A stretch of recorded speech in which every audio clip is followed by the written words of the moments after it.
सफलता के मामले में लोगों को इंच या किलोग्राम से नहीं नापा जाता, ना ही उनकी कॉलेज की डिग्रियों या उनके फैमिली बैकग्राउंड से उन्हें नापा जाता है। सफलता के मामले में लोगों को उनकी सोच के आकार से नापा जाता है। जी हाँ दोस्तों, आज मैं आपके साथ शेयर करूंगा बड़ी सोच से जुड़ी हुई 3 मुख्य चीजें। नंबर 1, बड़ी सोच के लिए सही आत्म मूल्यांकन कितना जरूरी है। नंबर 2, बड़ी सोच वाले लोग अपने और दूसरे के दिमाग में कैसी तस्वीरें बनाते हैं। और नंबर 3, बड़ी सोच विकसित करने के 3 तरीके कौन से हैं। Hi, this is Arun Chaturvedi, your friend.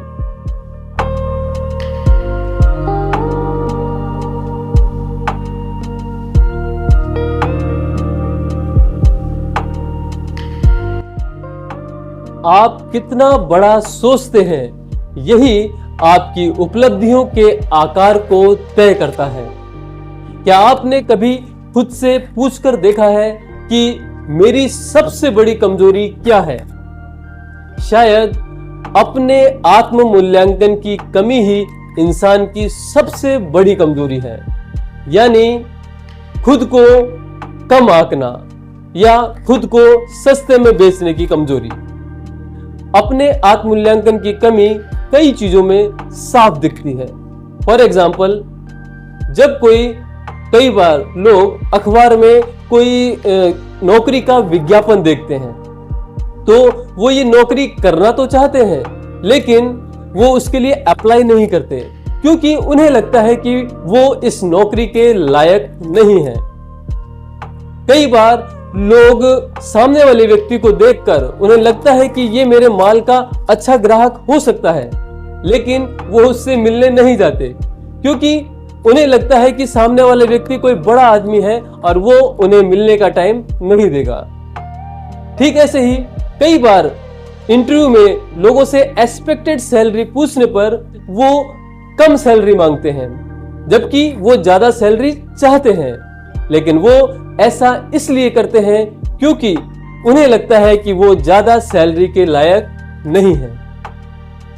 हजारों सालों से फिलोसफर्स हमें ये एडवाइस देते आ रहे हैं कि खुद को जाने, लेकिन लोग इस एडवाइस का ये मतलब निकाल लेते हैं कि खुद के नकारात्मक पहलू को जाने, और इसीलिए वो अपने आत्ममूल्यांकन में अपनी गलतियों और अपनी कमियों की लंबी लिस्ट बना लेते हैं। अपनी गलतियों का हमें पता हो, ये अच्छी बात है, क्योंकि इससे हमें ये पता चलता है कि हमें कहां सुधार करना है। लेकिन अगर हम सिर्फ अपने नकारात्मक पहलू को ही जान पाए तो हम मुश्किल में फंस जाएंगे, क्योंकि ऐसा करने से हमारी वैल्यू अपनी ही नजरों में कम होती जाएगी। गौर कीजिए कि हम शब्दों और वाक्यों में नहीं सोचते, हम तस्वीरों में सोचते हैं। शब्द विचारों का रॉ मटेरियल है, यानी कच्चा माल है। जब इन्हें बोला जाता है या इन्हें पढ़ा जाता है तो हमारा दिमाग अपने आप इन शब्दों को तस्वीरों में बदल लेता है। हर शब्द, हर वाक्य हमारे दिमाग में एक अलग तस्वीर बनाता है। फॉर एग्जाम्पल, अगर कोई हमसे कहता है कि राकेश ने एक नया फ्लैट खरीदा है, तो हमारे दिमाग में एक अलग तस्वीर बनती है। लेकिन अगर कोई कहता है कि राकेश ने एक नया फार्म हाउस खरीदा है, तो हमारे दिमाग में कोई दूसरी ही तस्वीर बनती है।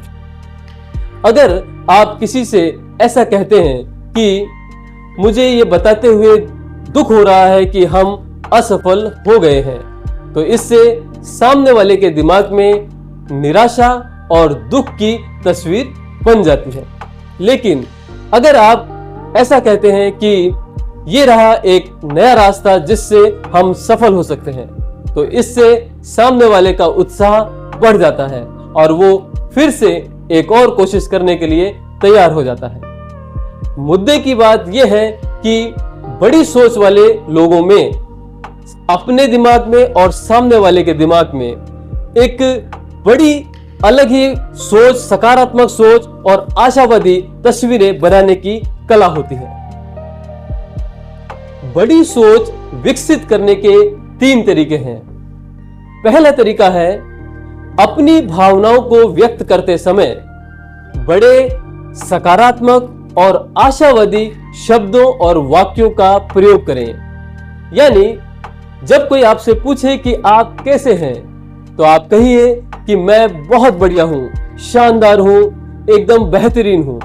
ऐसा कहने से आप सचमुच बढ़िया महसूस करने लगेंगे और आपकी सोच भी बड़ी होने लगेगी। दूसरा तरीका है, ये नियम बना ले कि दूसरों के बारे में बात करते समय बड़े और सकारात्मक शब्दों का प्रयोग करें और दूसरों की तारीफ करें और किसी की अनुपस्थिति में उसकी बुराई न करें, क्योंकि दूसरों को बुरा बताने से आप खुद ही लोगों की नजरों में बुरे बनते जाते हैं। और तीसरा तरीका है, दूसरों के सामने अपनी योजना प्रस्तुत करते समय सकारात्मक शब्दों का प्रयोग करें।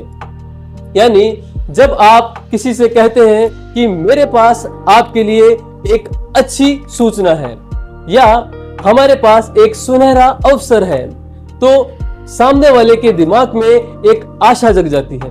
लेकिन जब आप किसी से कहते हैं कि आप चाहें या ना चाहें, हमें ये काम करना है, तो ऐसा करने से सामने वाले के दिमाग में एक बोझिल और बोरिंग तस्वीर बन जाती है। तो दोस्तों, आप लोगों से सकारात्मक बातें करें, अच्छी बातें करें, बड़ी बातें करें। जब आप ऐसा करेंगे तो आप देखेंगे कि लोग आपके साथ हो जाएंगे। आप जीत का वादा करें और लोगों की आंखों में चमक आ जाएगी और वो आपके साथ कंधे से कंधा मिलाने को तैयार हो जाएंगे। इसलिए दोस्तों, महल बनाएं, कब्र न खोदें। उम्मीद करता हूं आपको ये वीडियो पसंद आया होगा। वीडियो पसंद आए तो इसे एक लाइक कर दें, अपने फ्रेंड्स और फैमिली के साथ शेयर करें और अगर आप इस चैनल पर नए हैं तो प्लीज सब्सक्राइब माय चैनल। जल्दी मिलूंगा आपसे अपने नेक्स्ट वीडियो के साथ। तब तक के लिए नमस्कार।